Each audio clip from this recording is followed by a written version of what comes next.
하나님께서 오늘 우리에게 주시는 말씀은 사도행전 11장 1절에서 18절입니다.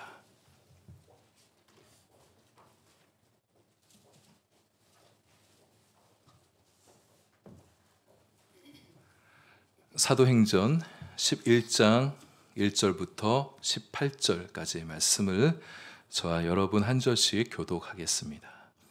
유대에 있는 사도들과 형제들이 이방인들도 하나님의 말씀을 받았다 함을 들었더니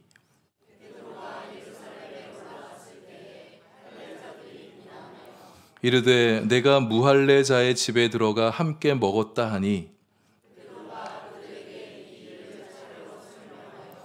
이르되 내가 욥바시에서 기도할 때에 황홀한 중에 환상을 보니 큰 보자기 같은 그릇이 내 귀에 매어 하늘로부터 내리어 내 앞에까지 드리워지거늘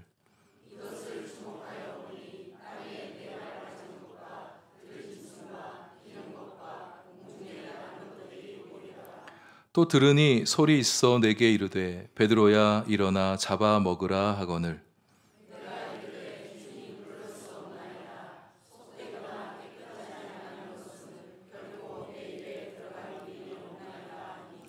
또 하늘로부터 두 번째 소리 있어 내게 이르되 하나님이 깨끗하게 하신 것을 내가 속되다고 하지 말라 하더라.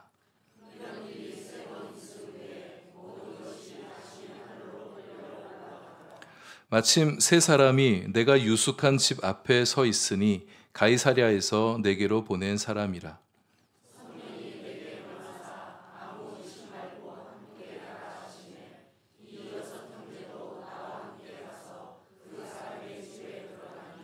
그가 우리에게 말하기를 천사가 내 집에 서서 말하되 내가 사람을 욥바에 보내어 베드로라 하는 시몬을 청하라.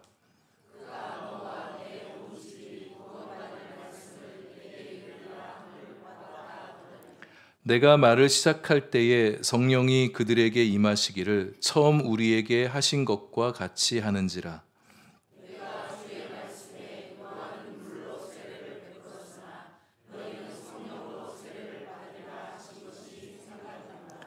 그런즉 하나님이 우리가 주 예수 그리스도를 믿을 때에 주신 것과 같은 선물을 그들에게도 주셨으니 내가 누구이기에 하나님을 능히 맡겠느냐 하더라. 그들이 이 말을 듣고 잠잠하여 하나님께 영광을 돌려 이르되 그러면 하나님께서 이방인에게도 생명 얻는 회개를 주셨도다 하니라. 아멘. 기도하겠습니다. 하나님, 이제 말씀 시간입니다. 말씀 통해 주님을 더욱 알게 해주시고 삶의 새로운 소망과 선한 결심도 품게 되는 저희들 되게 해주옵소서. 예수님 이름으로 기도합니다. 아멘. 예루살렘에서부터 시작하여 로마에까지 복음이 증거되어지고 교회들이 도시마다 세워지는 이런 일련의 복음 선교의 확장의 역사를 증언하는 책이 사도행전이죠. 초대교회 당시 복음 전파가 급속도로 이루어지는 양상을 보여주고 있는데요. 그러나 유대인을 넘어서 이방인에게까지 유대의 벽을 넘어 열방으로까지 복음이 선포되어지고 복음이 증거되어지는 데는 상당히 어려운 일이었었습니다. 가장 큰 어려운 이유는 유대인들이 가지고 있는 닫힌 사고, 폐쇄적인 신앙관 때문이었습니다. 이것이 깨져야 유대인들이 가지고 있는 복음을 우리 것이라고만 생각하지 않고 이방인들에게도 가서 복음을 증거할 수 있게 되어지죠. 근데 마음이 닫혀 있으면 길이 열리지 않잖아요. 그래서 하나님은 이방인 선교의 큰 전환을 이뤄내기 위해서 유대인들의 마음을 움직이려 하셨습니다. 마음이 움직이려면 마음을 바꾸어 놓을 만한 어떤 경험이 필요합니다. 사람이 어떤 새로운 생각을 만나서 자신이 가지고 있던 기존의 생각들이 바뀌게 되는 경우들도 있죠. 그러나 마음이 굳어져 있으면, 마음이 단단하면 어떤 새로운 생각이 들어오게 되어질 때 대개는 그것을 튕겨내게 되어집니다. 근데 경험은 종종 굳은 마음에 균열을 가져오게 되고 마음을 바꾸는 강력한 능력으로 작동하게 되어집니다. 그래서 하나님께서는 종종 우리가 가지고 있는 굳은 신념, 굳은 생각, 굳은 마음, 닫혀진 마음을 바꾸기 위해서 우리 앞에 새로운 경험을 가져다 놓으시고 그 새로운 경험을 통해 새로운 이해가 펼쳐지도록 일을 만들어 가고 계십니다. 여러분들도 여러분의 인생을 돌아보세요. 여러분이 가지고 있는 어떤 생각들, 어떤 가치관들이 바뀌게 되는 경험들이 있었을 거예요. 그것은 어떤 새로운 경험을 통해서, 어떤 새로운 사건을 통해서 그런 일이 일어났던 것을 생각해 보게 될 수 있을 것입니다. 고넬료의 회심 사건, 베드로가 고넬료에게 복음을 전했던, 세례를 베풀었던 이 사건은 자신들만 하나님의 백성이라고 여기고 있던 폐쇄적인 유대 전통을 깨뜨려주고 이방 선교의 물꼬를 터주게 되는 매우 중요한 경험 사건이었습니다. 사실 10장의 이야기만으로도 그 메시지는 충분히 전달이 되어져요. 근데 이 저자 누가가 오늘 11장에서 이 사건을 한 번 더 언급하고 그 의미를 풀어주고 있는 것은 이 고넬료 사건이 이방 선교 사역에 있어서 얼마나 중요한 사건이었나, 이걸 강조하고 싶은 겁니다. 사도행전의 최초 독자가 유대인인 것을 감안하게 되어지면 이 반복되는 이야기를 통해서 그들의 마음을 변화시키고 싶은 이 저자 누가의 고심과 열심이 이 본문 안에 그대로 담겨 있는 것을 보게 되어집니다. 그들의 굳은 사고를 깨트리기 위해서 다시 한번 이 사건을 언급하면서 그들 안에 변화의 역사가 일어나길 바랬던 거죠. 예루살렘 교회 성도들 가운데 베드로의 행동을 도저히 이해하지 못하겠다, 이런 성도들이 있었어요. 이방인들 향해서 마음이 닫혀있는 사람들이 있었어요. 심지어 이방인 혐오증, 이방인 적대감 속에 사로잡혀 있는 사람들, 감정의 벽과 편견 속에 사로잡혀 있는 사람들이 많이 있었습니다. 그것을 깨뜨려주는 본문이 오늘 우리가 묵상하게 될 본문입니다. 베드로가 들려주는 이야기는 사실 거의 반복이에요. 표현상에 일부 수정된 내용이 있지만 거의 반복인데, 이 이야기를 듣는 청취자들이 그 이야기를 듣기 전과 들은 이유가 확연히 달라지게 되어집니다. 우리가 오늘 좀 이것을 좀 주목해 보려고 합니다. 이제 본문 안으로 우리가 들어가 보겠습니다.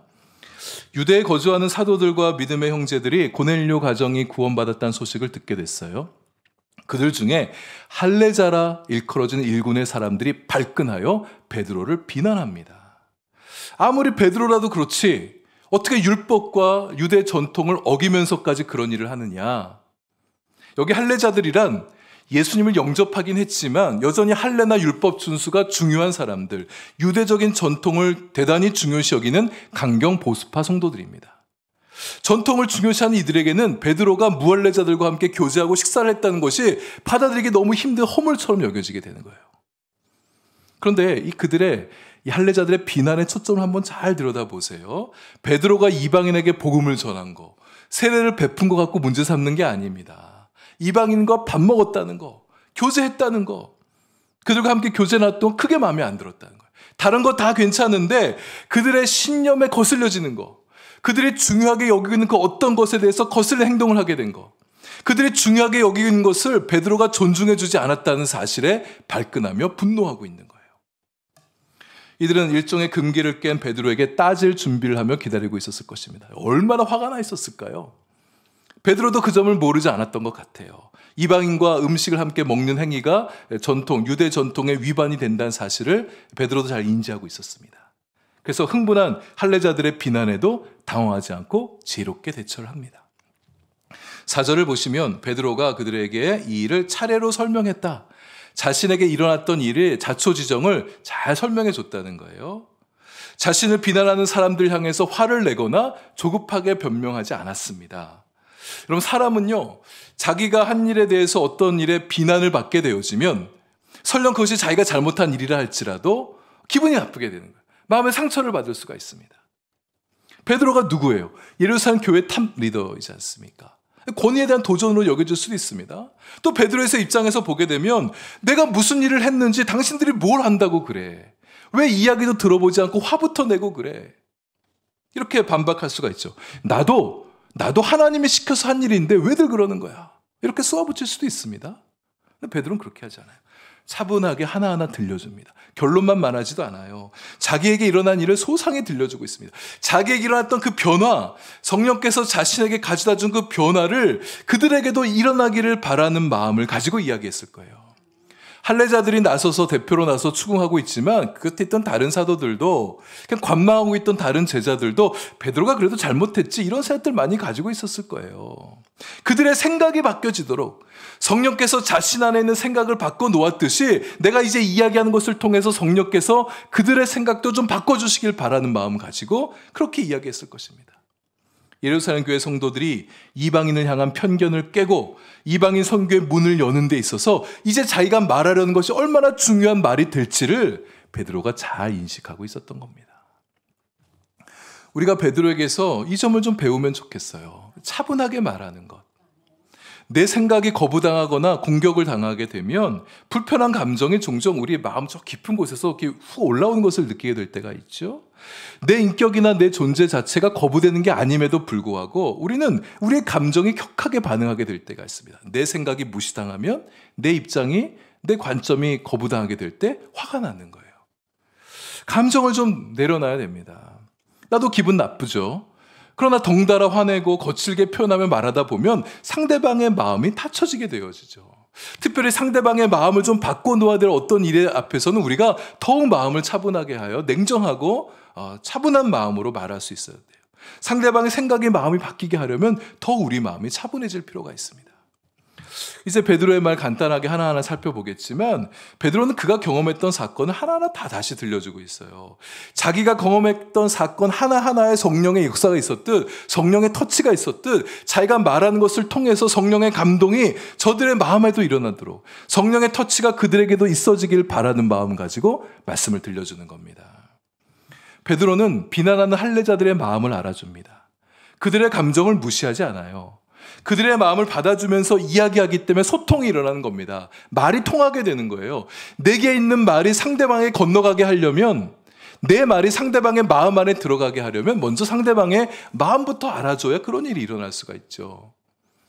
전도할 때도 마찬가지입니다. 내가 전도하는 대상자에게 복음을 전하려 할 때 복음에 무관심해요. 복음을 무시해요.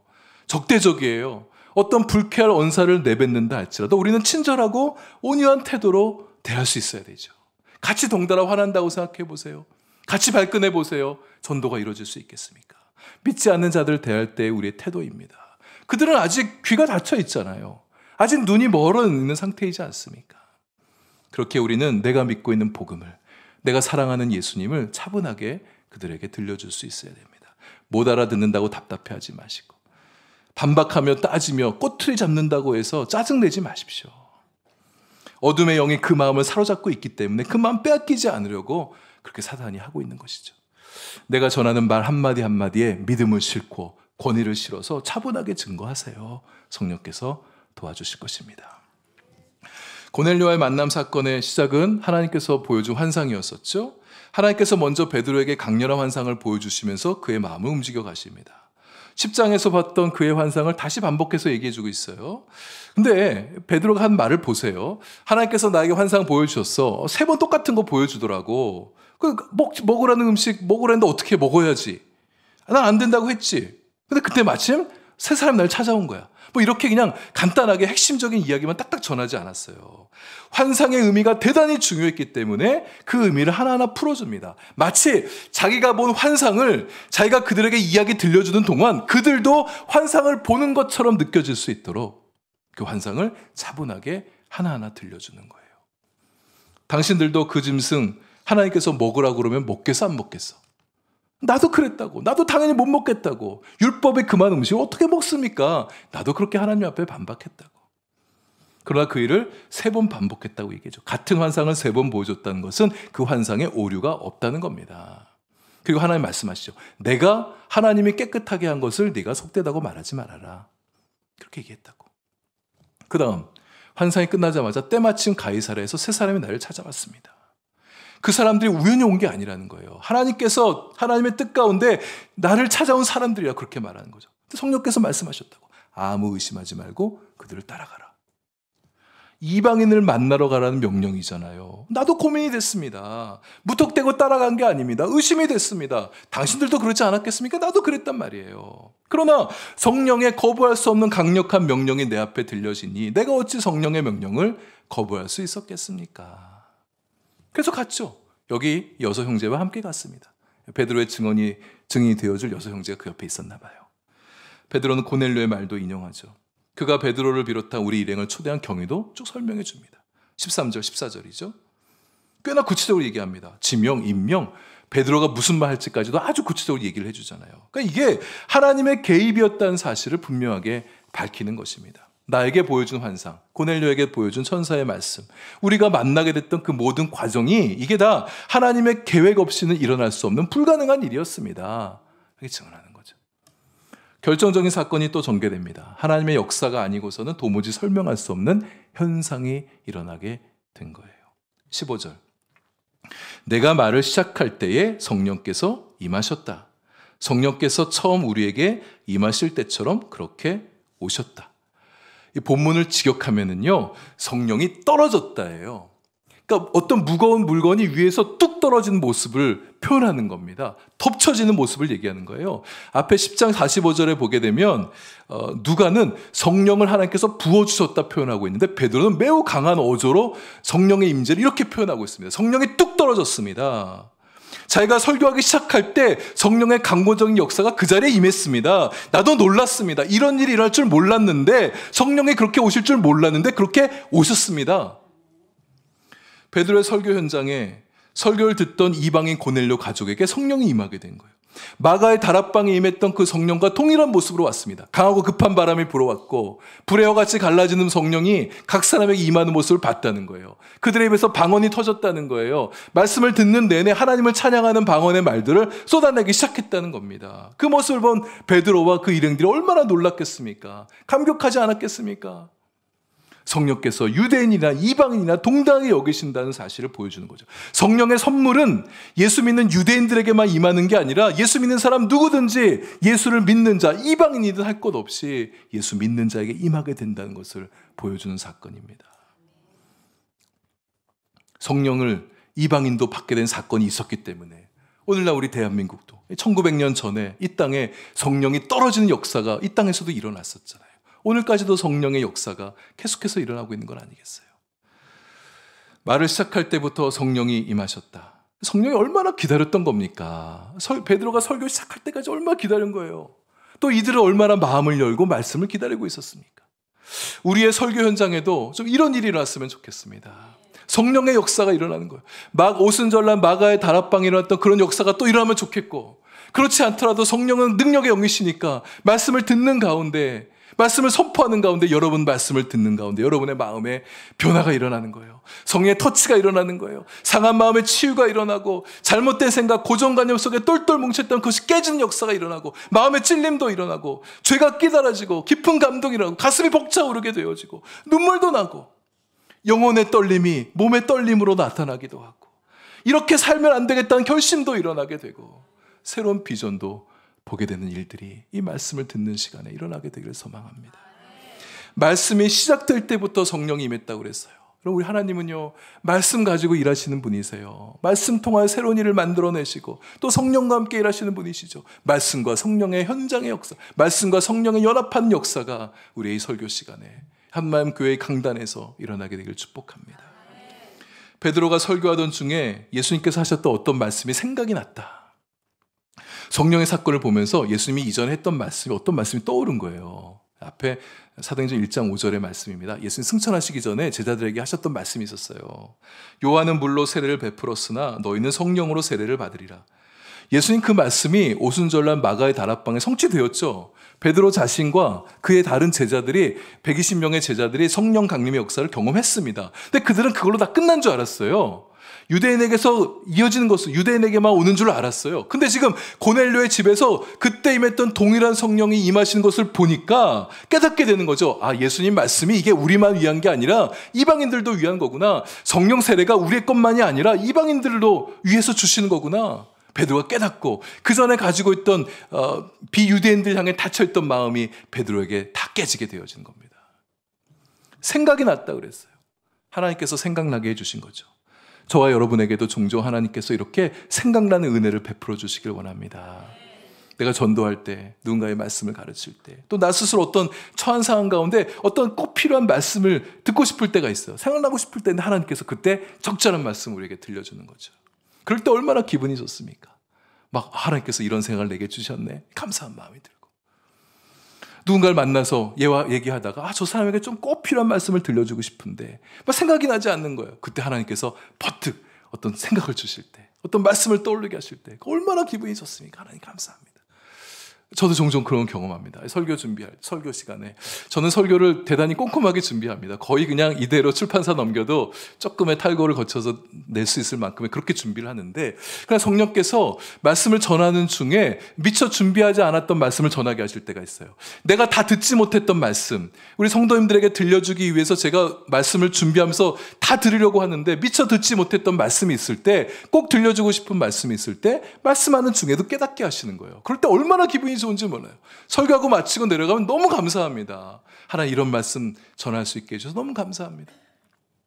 사람들과 대화할 때도 그래요. 양육하고 면담하고 신방하고 회의할 때도 준비하지 않았는데 어떤 생각들, 참 중요하고 좋은 생각들 떠올리게 하시면 그렇게 하나님이 고마울 수가 없어요. 생각나게 해주시는 은혜인 거죠. 이렇게 생각나게 하는 은혜가 여러분에게도 많이 있으시게 되길 바랍니다. 여러분 살아가면서 사람들과 대화하고 말씀을 묵상할 때나 기도할 때나, 말씀 묵상할 때도 하나님 어떤 생각을 열어주셔야 말씀도 깨닫게 되어지는 거 아니겠어요? 그렇게 해서 대화가 더 이어지게 되고, 좋은 생각이 나오면 대화가 더 이어질 수 있잖아요. 대화 깊어지고 대화가 풍성해지고 하는 일이 더 잘 되고 막힌 것이 뚫어지게 되고 몰랐던 것이 알아지고 의미가 깨달아지고 흐릿하게 보이던 것들이 선명하게 보이게 되고, 그 새롭게 떠오른 생각 때문에 그 이유가 더 좋아지는 거죠. 내 생각이 더 좋아지고 믿음도 좋아지고 삶도 더 좋아지고 사람들과 관계도 더 좋아지게 되고 내 주변 세상을 복되게 하는 그런 은혜, 생각나게 하는 은혜가 우리에게 가져다 준 축복입니다. 특히 전도할 때 주님께서 생각나게 하는 은혜를 주셨으면 좋겠어요. 우리가 전도하기 힘들어하는 이유가 두려움 때문이잖아요. 내가 뭘 말해야 되지? 무슨 말을 해야 되는데 자신이 없는 거예요. 그리고 또 얘기하다가 혹시 더 무슨 질문이라도 던지면 막 어떻게 대답할 수 있을까? 걱정이 되는 거죠. 복음에 대해서 더 많이 알고 예수님에 대해서 우리가 더 많이 알게 되면 마음이 안정이 되겠죠. 자신감도 갖게 될 거예요. 그래서 여러분 좀 더 복음도 알고 또 예수님을 더 알아가셔야 됩니다. 그러나 여러분, 전도는 많이 안다고 되는 게 아니에요. 여러분, 종종 새가족들이 전도도 잘하는 거 아세요? 여러분, 새가족들이 우리보다 더 많이 압니까? 우리보다 예수님 더 많이 알아요? 신앙생활 더 많이 했나요? 그렇지 않은데 오히려 새가족들이 전도를 더 잘하는 것을 보게 됩니다. 여러분, 전도는요, 알아서 하는 게 아니라 믿음으로 하는 겁니다. 사랑으로 하는 거예요. 성령 의지하면서 하는 것입니다. 그리고 사실 여러분들 아는 거 대단히 많아요. 여러분 지금까지 신앙생활하면서 얼마나 많은 설교 말씀을 들어왔습니까? 또 성경 얼마나 많이 읽으셨어요? 여러분 이미 아는 게 많이 있어요. 근데 여러분 그거를 성령께 맡겨드리고 내가 하려고 그러지 말고 성령께 의지하십시오. 전도할 때 성령께서 함께 해주세요. 생각나게 해주실 것입니다. 우리는 다만 사랑의 마음을 품고 지금 내 앞에 있는 영혼이 내가 하나님 앞에 서 있듯 이 사람도 하나님 앞에 서면 좋겠습니다. 그 마음 가지고 전도할 때 성령께서 도와주셔서 할 말을 생각나도록 주님께서 도와주실 것입니다. 베드로의 말이 이어집니다. 17절, 하나님께서 우리가 예수 믿을 때 주셨던 것과 같은 동일한 성령의 선물을 주셨으니 내가 누구이기에 하나님을 능히 맡겠느냐. 이제 모든 것이 분명해졌다고 말하는 거죠. 성령의 임재하신 것을 봤는데 더 이상 무슨 말이 필요합니까? 하나님께서 하신 일이 분명한데 내가 무슨 수로 하나님을 막을 수 있겠습니까? 하나님께서 이방인들 향해 구원의 문을 이렇게 활짝 열어주셨는데 내가 구원은 유대인들만의 것이라고 어떻게 그렇게 주장할 수 있겠습니까? 그는 그저 하나님 앞에 겸손히 순종할 수밖에 없었다고 그렇게 고백합니다. 내가 누구이간데 하나님을 능히 막아설 수 있겠느냐. 베드로가 아무리 뛰어난 지도자이고 능력이 많은 사도라 할지라도 하나님 앞에서는 종이죠. 그도 하나님의 하시는 일이 이해가 안 될 때가 있습니다. 받아들이기 힘들 수 있어요. 그러나 하나님의 뜻이면, 하나님께서 하시고자 하는 일이라면 그거 어찌 안 된다고 하나님의 하시는 일을 막아설 수 있겠냐는 거죠. 마태복음 16장 보면 예수님께서 제자들에게 장차 십자가에 달리실 것을 예고하시는 장면이 나와요. 그때 베드로가 놀라면서 예수님 붙잡고 항변합니다. 그러면 안 됩니다. 예수님 어떻게 붙잡혀 죽으십니까? 안 된다고 베드로가 이렇게 얘기해요. 그때 예수님께서 이렇게 얘기하십니다. 사탄아 내 뒤로 물러가라. 너는 나를 넘어지게 하는 자로다. 사탄을 두고 한 얘기죠. 그 다음에 베드로에게 하신 말씀이에요. 네가 하나님의 일을 생각하지 않고 사람의 일을 생각한다. 그렇게 책망하셨습니다. 사람의 일을 생각하느라 인습에 매이고 전통에 매이고 세상 관점과 가치관에 매이고 나에게 유익한가 그렇지 않은가 어떤 이런 이기적인 셈법에 매이고 베드로처럼 때로는 인정이 앞서가는 것도 사람을 위하다가 하나님의 일을 그르칠 수 있어요. 많은 경우에는 사람을 위한 일이 하나님을 위한 일이 되어집니다. 그러나 그렇지 않을 때도 있는 거예요. 어떤 경우에도 우리는 하나님의 뜻을 가로막아서는 자들이 되어서는 안 되지 않겠습니까? 우리 그랬으면 좋겠어요. 우리가 누구이간데 하나님을 능히 맡겠습니까? 때로는 하나님께서 하신 일이 이해가 안 될 때가 있어요. 납득이 안 될 때가 있습니다. 하나님이 하신 일이 나한테 손해가 될 때가 있어요. 내가 가진 신념, 사고, 가치관, 상식, 판단, 경험과 충돌될 때가 있어요. 심지어 내 신앙과 마찰이 일어날 때도 있어요. 그러나 하나님께서 하신 일이라면 내 것을 내려놔야죠. 하나님을 밀어낼 게 아니라 내가 가진 내 틀을 깨야죠. 우리의 생각과 경험, 우리의 판단, 신앙에도 일종의 프레임이 있습니다.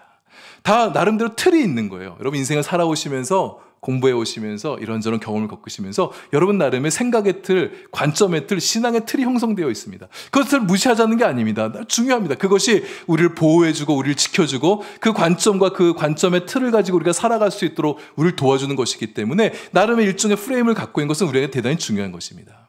하지만 그것이 종종 고정관념이 되고 편견이 되고 선입견이 될 때가 있습니다. 그래서 자신의 틀에 맞지 않은 어떤 생각, 맞지 않은 어떤 사람, 맞지 않은 어떤 사건을 만나게 되면 그것이 종종 자신 안에 들어오지 못하도록 밀어내버리는 거예요. 그러나 성숙하고 성장하는 사람은 자신의 틀을 고집하지 않습니다. 자신의 틀에 갇혀있지 않습니다. 새로운 생각을 받아들여서 그 생각 가지고 자신의 생각 안에서 융합이 일어나게 하고 또 다른 새로운 생각이 만들어지게 해요. 그 새로운 생각을 받아들여서 자신의 틀을 조금씩 더 확장시켜가는 거죠. 물론 자기 앞에 다가오는 모든 생각을 다 받아들이라는 건 아니에요. 여러분 생각이 다 좋은 생각만 들어옵니까? 나쁜 것도 있어요. 분별해야 됩니다. 하나님이 좋아하지 않는 것도 우리 마음에 치고 들어오려고 할 수가 있어요. 유익하지 않은 거 분별해서 밀어내기도 해야 성숙한 사람이죠. 그러나 우리 앞에 그 새로운 생각을 가져다 놓으신 분이 하나님이라면 우리 튕겨내지 말고 우리 마음을 개방하여 하나님이 들고 오시는 것을 받아들이는 우리가 되면 좋겠습니다. 어디서 하나님의 새로운 생각을 많이 만나게 됩니까? 말씀이죠. 말씀 읽어가면서 여러분 제발 내가 알고 있던 말씀을 다시 확인하는 수준에서만 말씀을 읽지 마십시오. 그것도 나름 중요하지만 마음을 다시 열고 하나님께서 나에게 새롭게 보여주신 것을 받아들이겠다는 마음을 가지고 말씀에 들어가게 되어질 때 그동안에 은혜 받지 못했던 구절에서도 깊은 은혜의 샘을 만나게 되어질 것입니다. 내 삶에 경험되는 여러 사건들도 하나님의 시각에서 좀 바라보시고 내가 듣게 되는 수많은 말들을 경청하면서도 하나님의 관점에서 한번 내가 듣는 말을 생각해 보셨으면 좋겠어요. 분별력이 생기게 될 거예요. 이게 내가 받아들여야 될 말인지 튕겨내야 될 말인지 밀어내야 될 말인지. 그러나 내 생각과 다르다고 해서 무조건 그냥 처음부터 귀를 닫는 그런 우리가 되어서는 안 되겠습니다. 하나님이 주시는 것이 맞다 싶을 땐 거부하지 말고 좀 주저하지 마시고 두려워하지 마시고 새로운 것을 받아들인 것은 두려움입니다. 하지만 하나님을 좀 의지하십시다. 하나님 신뢰하는 거예요. 계산하지 말고 뒷일 너무 생각하지 마시고 그것을 받아들일 때 우리의 생각이 풍성해지고 우리의 존재도 더욱 커지며 그 새로운 생각 때문에 우리 삶이 더욱 확장되어지는 은혜를 누리게 될 것입니다. 할례자들 베드로를 추궁하던 그들이 잠잠히 베드로의 말을 경청하는 가운데 그들의 마음이 열렸어요. 아, 이게 하나님께서 하신 일이구나 깨달아졌습니다. 그들이 갖고 있던 기존의 틀이 깨지면서 새로운 틀이 그들 안에 만들어지게 된 거예요. 이들은 자신의 관점과 경험 속에 하나님을 가둬두지 않았습니다. 자신의 생각과 관점을 고집하면서 하나님을 밀어낸 게 아니라 하나님을 받아들이고 자신의 생각과 자신의 관점을 바꿔냈어요. 그래서 18절에 이런 놀라운 고백이 터져 나오게 된 것이죠. 하나님께 영광을 돌려드리고 이방인에게도 하나님께서 생명 얻는 회개를 주셨습니다. 이게 얼마나 놀라운 고백인지 몰라요. 이 지금 11장 18절 말씀 통해서 이제 새로운 역사가 이제 전개되어지는 거예요. 이제 우리가 만나볼 후반부의 주인공인 바울의 사역에 날개를 달 수 있었던 것도 이제 여기서 났던 예루살렘 교회의 인준, 이방인 선교를 향해서 교회가 공식적으로 인정해 준 이 사건을 통해서 바울이 날개를 달고 사역을 펼쳐갈 수 있게 되는 겁니다. 놀라운 선언이요. 이방인들에게도 생명 얻는 회개를 주셨습니다. 말씀을 맺습니다. 이사야 55장 8절에서 9절 말씀이에요. 여호와의 말씀이니라. 하늘이 땅보다 높음 같이 내 길은 너희의 길보다 높으며 내 생각은 너희의 생각보다 높음이니라. 하나님은요, 우리의 생각을 뛰어넘어 일하실 때가 많아요. 물론 하나님께서 우리를 상당히 존중해 주시기 때문에 우리의 생각 속에서 일하실 때가 참 많은데, 때로는 우리가 가진 생각을 이제 좀 깰 때가 됐다 싶으면, 좀 생각이 커져야겠다 싶으면 새로운 생각을 들고 우리를 찾아오십니다. 그럴 때 우리 마음을 겸손하게 하여 하나님을 받아들이는, 하나님의 새로운 것을 받아들이는 우리가 될 수 있길 바랍니다. 그래야 우리 존재가 커지죠. 우리의 신앙도 자라가죠. 우리의 성품과 우리의 삶이 더 확장되어 가고 커지고 깊어지고 멋있어지는 것입니다. 하나님을 받아들일 만큼 우리는 하나님의 일도 해내는 자가 되어집니다. 하나님은 하고 싶은 일이 얼마나 많은데 그 일을 담아낼 우리의 그릇이 작으니 하나님께서 일을 하지 못하시는 거잖아요. 하나님의 뜻에 우리의 마음을 맞춰드려서 하나님의 그 좋은 일들 우리에게 가져오시도록, 우리를 통해서 그 일 펼쳐내시도록 우리를 주님을 열고 주님을 받아들인 우리가 되길 바랍니다. 누군가의 인생에 생명 얻는 회개가 일어나는 것만큼 더 복되고 중요한 일이 어디 있겠어요? 우리가 저의 인생을 통해서, 여러분의 인생을 통해서, 우리 한마음교회를 통해서 생명 얻는 회개의 역사가 힘있게 일어나게 되는 그런 우리의 삶이 될 수 있기를 바랍니다.